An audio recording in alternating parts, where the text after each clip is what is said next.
안녕하세요. 제 10차 증선이가 5월 18일 오후 2시에 예정되어 있습니다. 이번에도 기대는 하지 않고 있는데요. 왜? 오후 2시에 예정이기 때문입니다. 왜일까요? 분식회계로 증선이가 열렸던 삼성바이오로직스를 살펴보겠습니다. 몇 시에 증선이가 열렸을까요? 오전 10시부터 증선이가 열렸습니다. 금감원에서도 주장과 근거를 발표하고 삼성바이오로직스도 주장과 근거를 발표하면 시간이 오래 걸리게 됩니다. 한두 시간 만에 끝나는 문제가 아닙니다. 하루를 다 쓰게 되죠. 밤 10시 이후까지 증선이 회의가 이어졌습니다. 아침 10시부터 저녁 10시까지 회의가 진행된 거니까 12시간이 넘게 회의를 한 것이죠. HLB 진양고 회장도 증선위에서 소상히 소명하겠다는 입장을 밝힌 만큼 HLB 증선위가 열린다면 분명 일찍 끝날 수는 없을 겁니다. 서로의 첨예하게 대립하는 의견을 나누려면 말이죠. 그렇기 때문에 올해 5월 18일 증선위가 오후 2시에 예정된 만큼 HLB 안건은 상정되지 않았다고 추측할 수 있습니다. 그리고 증선위는 중요한 사안이기 때문에 하루 만에 끝날 수도 없습니다. 결국 삼성바이오로직스는 이날 결론을 내리지 못했습니다. 다음에 이어서 살펴보기로 결정하고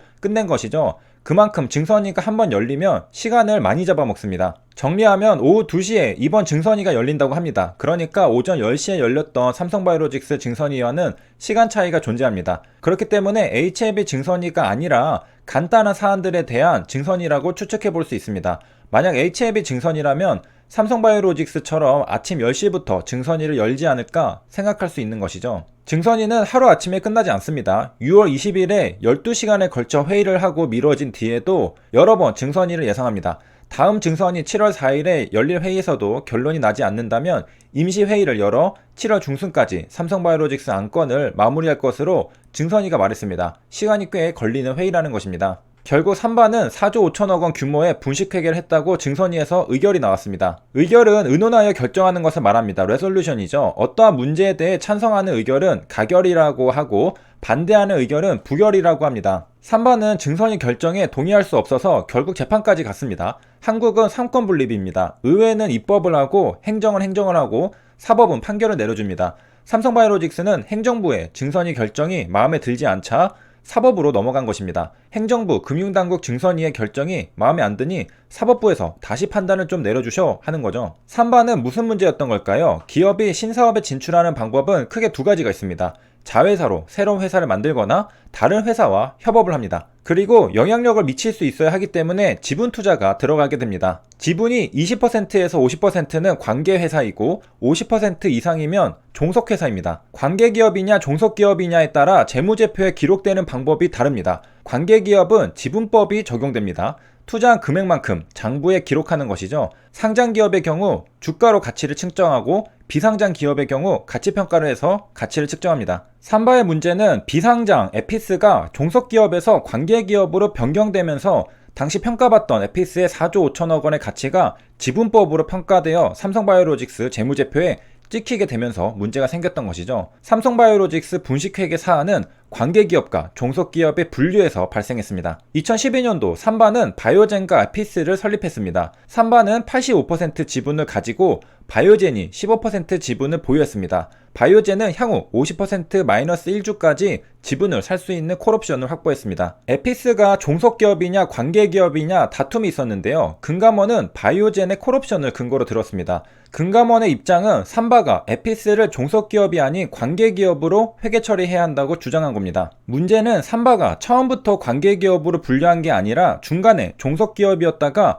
관계기업으로 바꿨던 것이죠. 2015년 갑자기 에피스의 회계 처리 기준을 종속기업에서 관계기업으로 바꿨습니다. 그러니까 3바의 재무제표에도 다른 방식으로 반영되었고 3바는 갑자기 흑자 전환이 된 겁니다. 이 부분을 금감원이 고의적 분식회계라고 주장했던 겁니다. 바이오젠이 콜옵션을 가지고 있는 것도 2012년 계약할 당시부터 존재하고 있던 사실이었고 2015년도에 딱히 바뀐 게 없는데 갑자기 관계기업으로 바꿨다는 것이죠. 3바의 지배력은 2012년도나 2015년도나 똑같다는 것이죠. 그런데 갑자기 회계 기준을 바꾼 건 3바가 가지고 있는 에피스의 자산 가치를 높이기 위해 임의로 변경한 게 아니냐는 의혹인 것이죠. 이에 대한 3바의 주장은 에피스의 바이오시밀러가 잘 팔리다 보니까 기업 가치가 높아져서 바이오젠이 콜옵션을 행사할 가능성이 커졌다. 그래서 지배력이 상대적으로 약화된다고 판단하여 종속기업에서 관계기업으로 바꿨다는 겁니다. 그래서 종속기업이라 연결재무제표로 작성하던 것을 지분법으로 평가하는 것으로 바꿨다는 겁니다. 지분법을 적용하자마자 삼바가 흑자전환한 것이죠. 에피스는 적자여서 연결재무제표로 작성하면 삼바도 적자인데 에피스의 기업가치는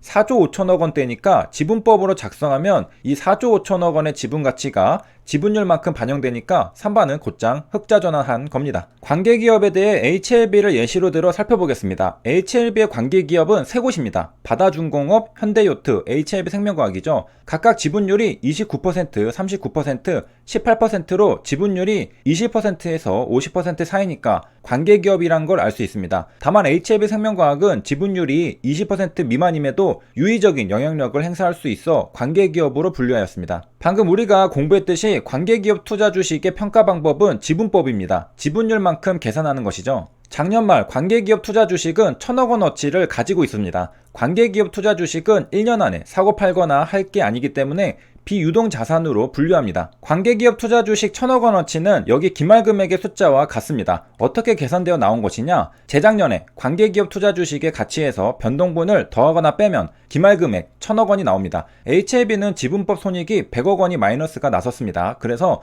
1,150억 원의 관계기업 투자 주식 가치가 1,060억 원으로 소폭 감소한 겁니다. 여기까지가 작년 말까지의 이야기입니다. 그리고 관계기업 투자 주식 가치 1,000억 원이 바로 받아준공업, 현대요트, HLB생명과학의 장부금액을 전부 더한 금액입니다. 대부분이 HLB생명과학의 장부금액입니다. 2015년도 삼성바이오로직스의 재무제표를 보겠습니다. 2014년도만 해도 지분법 적용 투자 주식은 540억 원에 불과했는데 2015년도에 곧장 4조 8천억 원으로 대폭 증가하게 됩니다. 약 4조 5천억 원이 증가한 겁니다. 누가 봐도 어마어마한 금액이 들어온 것이죠. 그러니까 금융당국에서도 의심하고 조사에 들어갔던 겁니다. 이유가 뭘까요? 주석에 나와 있습니다. 삼바가 삼성바이오 에피스를 종속기업에서 관계기업 투자 주식으로 분류한 근거는 지배력의 상실이었습니다. 그리고 이제 종속기업이었던 에피스가 관계기업으로 바뀌었고 다른 종속기업은 없다 보니까 이제 연결재무제표를 작성하지 않습니다. 개별 재무제표만을 작성하게 된 것이죠. 그러면서 에피스의 취득주식의 공정가치 4조 8천억 원이 반영되기 시작합니다. 지분법에 적용된 관계기업의 가치가 지배회사의 재무제표에 어떻게 적용될까?